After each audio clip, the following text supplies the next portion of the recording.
Ok, oui, bonjour tout le monde, ici la folle pour une vidéo que je sais pas, c'est ça qui arrive. Ouais, c'est ça.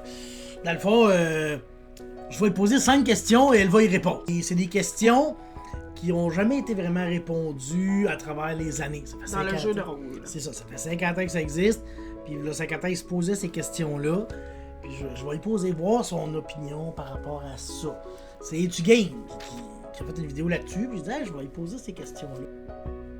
Vas-y, Puis là, les questions, là. Ok. Est-ce qu'un jeu de rôle demande que toutes les questions doivent trouver une réponse dans les règles? Si Non. on se pose une question, est-ce qu'on peut aller dans les règles? Faut-il qu'il y ait ça? Non.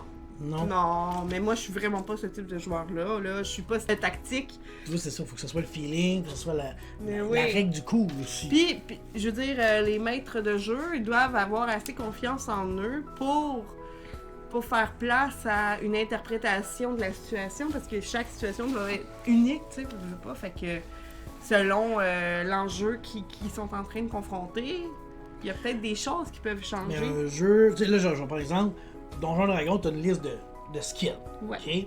Puis, mais Vampire, t'en as moins. Ça, c'est un attribut avec un skill. Tu comprends? Fait que ça, est-ce que tu considères que ça compte comme ça répond à toutes les questions? Peu importe l'action que tu fais, ou c'est le maître que tu trouves qui patch ça. Ben non, mais ça compte comme des règlements, puis c'est dans la mécanique du jeu. Fait qu'une mécanique comme plus lousse. Ouais, ben qui cool. laisse place à l'interprétation, oui. Un peu comme Fate. Fate qui est un jeu que j'ai découvert avec DM à cravate. Tout le monde sur Terre l'a découvert avec lui. Puis c'est un jeu beaucoup à interprétation. Tu sais, l'exemple qu'il peut donner, c'est un plombier dans la vie, puis que t'arrives dans une bâtisse qui a un problème avec, je sais pas moi, de construction quelconque. Ben, c'est un fait que tu dois avoir des outils dans ton auto. Parce que tu travailles, tu sais, la tuyauterie et tout ça. Si t'es chanteur, puis que t'entends une musique à la radio, il y a des chances que tu sois capable de trouver c'est qui le chanteur plus que quelqu'un d'autre. Que le plombier. Mon exemple, t'es pas bonne. Ouais. C'est que ça... Fate est un jeu où que les règles sont très larges vis-à-vis les propositions des joueurs, du maître aussi, parce qu'on peut y aller en toute logique, puis ça roule très bien comme jeu, c'est vraiment le fun. Ça évite aussi tout l'aspect... chercher dans le livre. Chercher dans le livre, mais aussi tout l'aspect devoir se reposer, devoir compter qu'est-ce qu'on a dans nos bagages, devoir se nourrir. Tu sais, si t'as certaines ressources, t'as pas besoin de te nourrir, on sait que t'as les moyens de te nourrir, on va passer ça. Puis... Mais ça fait partie du mode de jeu que j'aime jouer, fait que ça dépend des joueurs. Est-ce qu'un jeu de rôle doit mettre à l'épreuve le joueur ou son personnage? Ben, les deux. Ouais, ça c'est le combat ultime, ça. Tu sais, genre qu'il y a une énigme. Ah, ok, c'est ça, là. Est-ce que c'est l'énigme, c'est-tu toi ou c'est ton personnage qui la résout? Ça, je suis plus d'accord que le personnage doit résoudre la situation. D'autant plus s'il est seul devant un conflit, devant une résolution à faire. Seulement, c'est facile à dire quand t'es plus intelligent que ton personnage. Ouais. Mais si c'est le Tu joues un contraire, magicien qui a super gros d'intelligence. c'est ça. Ben là, comment tu fais pour interpréter que le personnage soit capable de réussir ce qui se passe, mais que toi, t'as pas nécessairement les réflexes, la sagesse, tu sais, de le savoir? Ben là, je pense que c'est Papa DM qui m'avait parlé de tout ça. On y va en toute logique, la troupe au complet est devant un problème, ben ça va être le plus intelligent qui va pouvoir répondre, même si la question est posée à quelqu'un d'autre. En d'autres mots, 2 têtes valent mieux qu'une. Si on est plusieurs, ben c'est comme si on allait... Oui, c'est sûr qu'on allait demander aux autres de nous aider. Fait que c'est un peu comme ça, je le vois. Et moi, je suis super immersée dans mon personnage, puis j'aime pas le metagaming. Fait que c'est sûr et certain que si moi je connais la réponse, mais pas mon personnage, je vais faire comme si je le savais pas. Au même titre que... Là, on parle par exemple de force ou d'intelligence. Ben non, plus d'intelligence, de wit. Ouais, c'est ça. Parce que si on joue puis je te dis je veux défoncer la porte, ben vas-y, va défoncer la porte. Non, c'est pas fort mon affaire, mais mettons l'intelligence, là on parle de ça, mais si on parle aussi des informations, Je veux dire, ça, c'est très, très... comment dire? Ça arrive à chaque table que la personne va entendre une situation qui se passe sur le bord de la table qui est pas dans la même place que ton personnage. Puis toi, tu dois faire abstraction de ça quand tu joues parce que tu le sais pas, tu l'as pas entendu. C'est sûr que là, ça, c'est plus le metagaming, de la sorte de challenger. Mais moi, ça va chercher les mêmes cordes dans mon cerveau. Moi, si je le sais, ben, je veux pas que je le sais que mon personnage ne le sait pas, ça se rend pas. Idéalement, tu sais, on peut faire des erreurs, mais idéalement. Ouais, ok. Mais, fait que toi, tu dis que c'est plus le personnage qu'il faut que soit challengé, moins que le joueur derrière la feuille. Ouais. Est-ce que le jeu de rôle est une création d'histoire ou un jeu tactique et simulation du combat? Cette question-là, je la trouvais moyenne, mais dans le sens que... Est-ce que, tu sais, bon, oui, c'est sûr que la tactique combat, je sais que toi, tu vas dire que c'est de la merde, mais la création d'histoire, à quel point le maître a la main sur l'histoire, c'est ça que je veux dire. Mais que je veux débattre dans le sens que est-ce que le maître arrive avec son histoire ou c'est les joueurs qui doivent créer leur histoire? Comment tu le vois ça? Puis là, ben, tactique combat. Moi, dans le fond, je préfère de loin le tactique combat. 1er avril, poisson d'avril! Pour de vrai, c'est vraiment un mélange des joueurs puis du maître. C'est comme si le maître était ChatGPT pour moi. Tu sais, c'est moi qui a fait l'histoire main-main dans le sac à mouille, là. Tu comprends? Moi, j'y lance...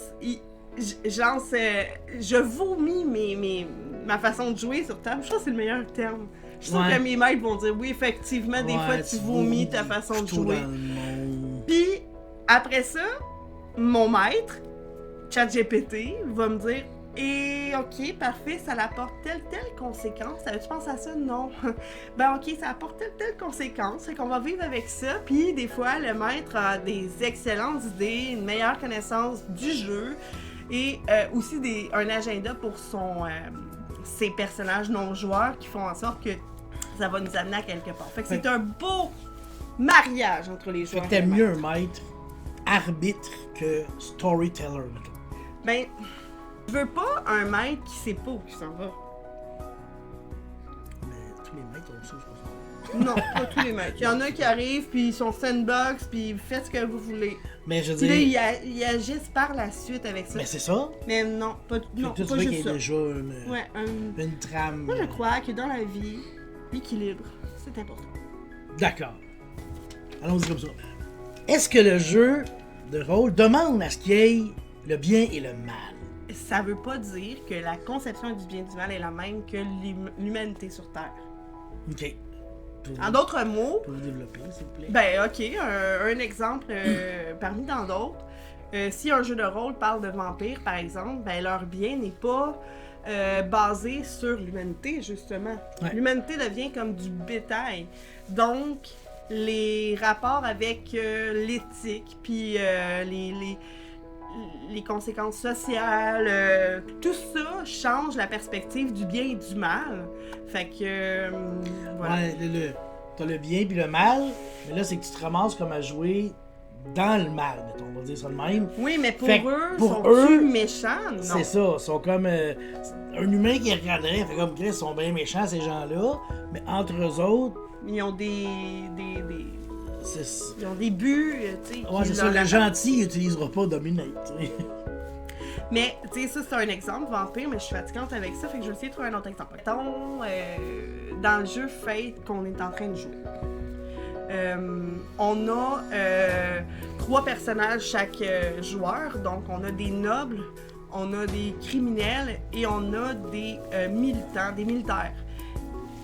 Officiellement, dans la vie, on dirait que les criminels sont dans la gamme des méchants. Ouais, c'est normalement. Mais notre troupe de criminels, là, c'est des gens de la base qui sont dans la manigance, dans les magouilles, mais on les interprète pas méchants. Le bien et le mal, tout est dans l'équilibre. Mais l'équilibre du bien et du mal dans les jeux de rôle, elle peut vraiment être différente de celle qu'on vit dans la vie. D'accord. Est-ce qu'il existe une bonne manière de jouer?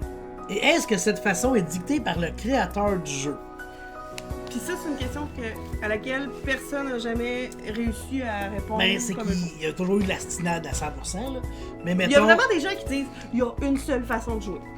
Non, il y a une bonne manière de jouer, mais est-ce que cette bonne manière de jouer là, est dictée par le créateur? Exemple, là, tu pourrais dire, si mettons qu'il était pas mort, là, ouais, Gary, là, comment qu'on joue à Donjon? T'sais, c'est lui qui a créé le jeu, là. Est-ce que lui pourrait te donner la bonne manière de jouer à son jeu? Ben.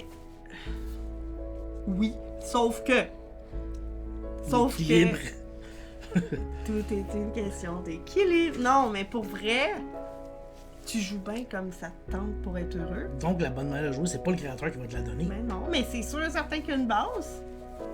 Tu sais, il faut que ça soit cohérent, là. Tu sais, si tu commences à changer les règles comme à Monopoly ou à Uno, puis que là, il y a quelqu'un qui arrive et il joue pas avec les mêmes règles, pour lui, c'est pas cohérent, ça marche pas, il y aura pas de plaisir. C'est drôle que tu dises ça parce que, un peu de vérification, mais sur Twitter, il y a eu, sur X, il y a eu un post qu'il y a quelqu'un qui a posé une question à Uno Canada, tu sais. Puis Uno a répondu quelque chose, puis il y a un reply que c'était « Hey, si vous savez pas jouer, là, dites-nous-le. » Tu sais, fait qu'il pose une question à Uno répond, puis l'autre, il met en doute Uno. C'est un peu ça. Tu as le droit de mettre en doute le créateur. Oui, parce qu'après tout, l'important, c'est pas l'équilibre, c'est le plaisir autour de la table. Mais le plaisir qu'il soit équilibré autour de la table. Oui! L'équilibre, tu peux pas voir ça autour d'une partie. Faut que tu vois ça autour d'une game. Parce qu'il y a des games que toi, tu vas avoir plus de fun, des fois, ça va être moins. Ouais. Tu sais, je me souviens, là, dans Brésil, il y a des games, là, t'as eu le temps de te gratter. Il y a des Gratter games. quoi, là? Mais là, je dis le jackstrap, là, mais. Mais non, j'ai jamais eu le temps.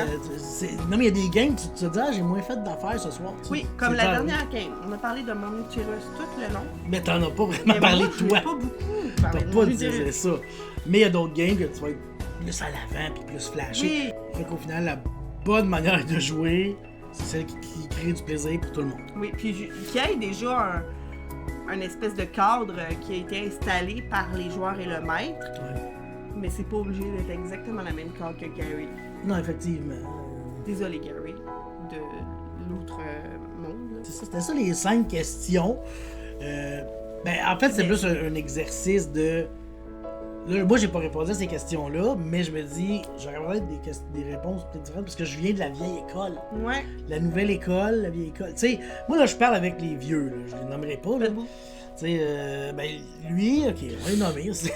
Fadbou, Bruno, tu sais, sont du genre à aimer les épiques, les finales bonnes, tu sais, les Seigneurs des Anneaux. Ben, toi, t'aimes ça, genre, hey, mon bonhomme, je veux qu'il meure, je veux qu'il souffre, pis là, qu'au final, t'es la seule qui survit en Mothership. Oui, mais ça peut être épique pareil! Oui, mais je veux dire, faut que ça finisse bien. On dirait que c'est. Ah, ok. C'est un peu. Bien. Épique bien, c'est un peu ça de même que je vois ça, c'est le Seigneur des Anneaux. Ça finit bien, les choses là. La vieille génération, je pense qu'on a un peu plus ça que les nouveaux.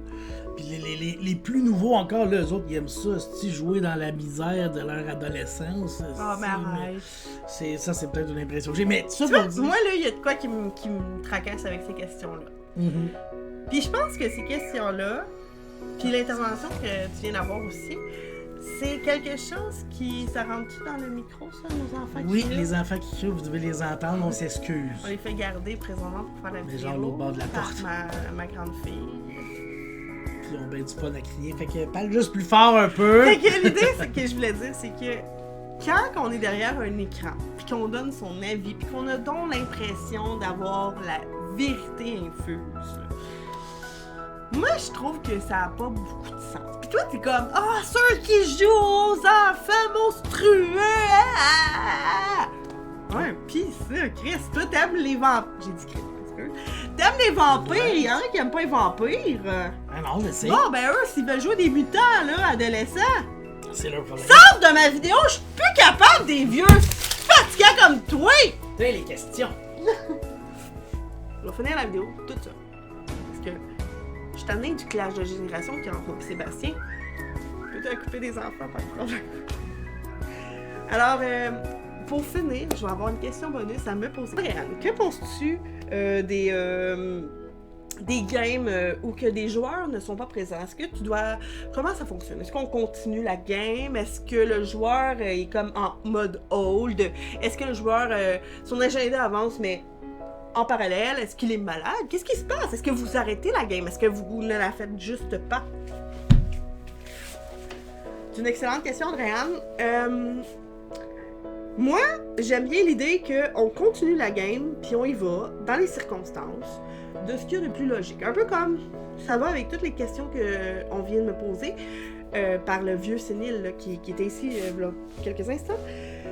C'est normal d'avoir une base. Après ça, est-ce qu'il y a des réponses officielles pour chaque réponse? Non, l'important c'est d'avoir du plaisir. Donc si, par exemple, il est complètement illogique de croire qu'un personnage ne pouvait pas être présent à une scène, il y a bien des chances que, moi, être un maître, je dirais, on repousse.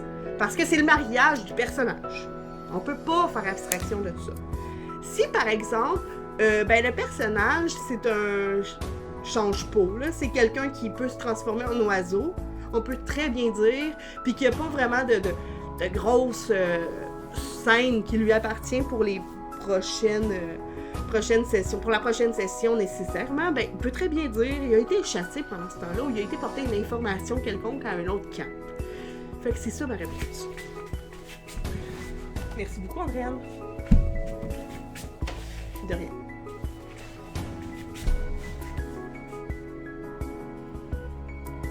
Tu vas y dire?